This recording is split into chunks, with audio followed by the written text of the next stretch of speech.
O'zbekistonning Ikkinchi jahon urushiga qo'shgan hissasi. Ikkinchi jahon urushi insoniyat tarixidagi eng dahshatli urushlardan biri bo'lib, unda O'zbekiston SSR tarkibida bo'lsa-da, g'alabaga ulkan hissa qo'shdi. Urush yillarida o'zbeklar nafaqat frontda, balki front ortida ham fidokorona mehnat qilib, chinakam qahramonlik ko'rsatdilar. Frontga safarbar etilgan o'zbeklar. Urush yillarida 6,5 million aholiga ega bo'lgan O'zbekistondan 1,5 milliondan ortiq kishi frontga jo'natildi. Ulardan 500 ming nafari halok bo'ldi, 640 ming nafari yaralandi, 120 ming kishi orden va medallar bilan taqdirlandi. 280 nafariga esa qahramon unvoni berildi. Sobir Rahimov birinchi o'zbek generali sifatida, Turg'unboy Yo'ldoshev kabi ko'plab jangchilar jasorat namunalarini ko'rsatgan. Harbiy ishlab chiqarish. Urush boshlanishi bilan O'zbekistonga 300 dan ortiq sanoat korxonalari evakuatsiya qilindi. Toshkent va Toshkent viloyatida 55 ta, Farg'ona vodiysida 22 ta, Samarqandda 14 ta yangi korxonalar tashkil etildi. Bu korxonalarda qurol-yarog', texnika va kiyim-kechaklar ishlab chiqarildi. Frontga yetkazilgan mahsulotlar: samolyotlar 2090 ta, aviamotorlar 17342 ta, minomyotlar 1,7 ta, tankga qarshi qurollar 27 ming ta, kimyoviy himoya jamlanmalari 60 ming ta, minalar 22 million ta, snaryadlar 560 ming ta, avia bombalar 2,318 ming ta, granatalar 1 million ta, zirhli poyezdlar 5 ta, harbiy sanitar poyezdlar 18 ta, harbiy dala oshxonalari 2200 ta, gimnastyorkalar 7,518 ming ta, paxtali to'logreykalar 2,639,700 ta, etik va botinkalar 2,221,200 ta. Mudofaa fondiga 650 million rubldan ortiq pul yig'ilgan.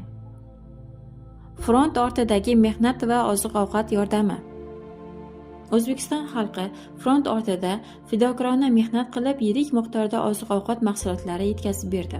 Bular: quruq mevalar 35,209 tonna, uzum 57,444 tonna, kartoshka 108,000 tonna, guruch 195,000 tonna, don 1,66,000 tonna, go'sht 159,000 tonna, paxta 4,806,000 tonna, hayvon terisi 5,286,000 tonna.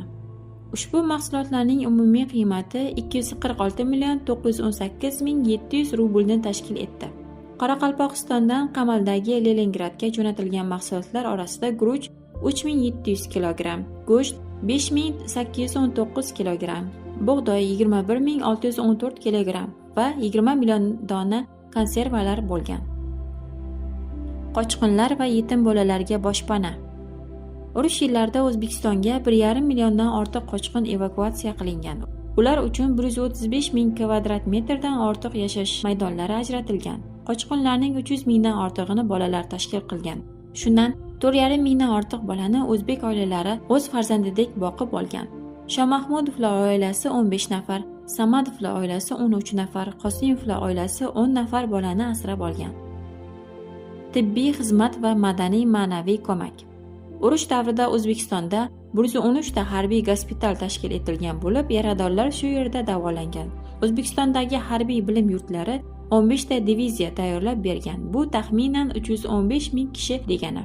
Urush yillarida o'zbekistonlik shoirlar, yozuvchilar, san'atkorlar front ortidagi ruhiy ko'tarinkilikni saqlab qolish uchun katta hissa qo'shdilar. Konsertlar tashkil etildi, gazeta va radiolar orqali g'alabaga ishonch mustahkamlandi. Ikkinchi jahon urushi yillarida O'zbekiston xalqi frontda ham, front ortida ham mardlik, fidoyilik va insonparvarlik namunalarini ko'rsatdi. Har bir oila bu urushda o'z hissasini qo'shdi. Kimdir jang maydonida, kimdir esa dalada, zavodda yoki mehribonlik bilan yetim bolalarni bag'riga olgan holda. Bu bebaho hissa tarixda hamisha saqlanadi va hurmat bilan yodga olinadi. 9 may xotira va qadrlash kuni.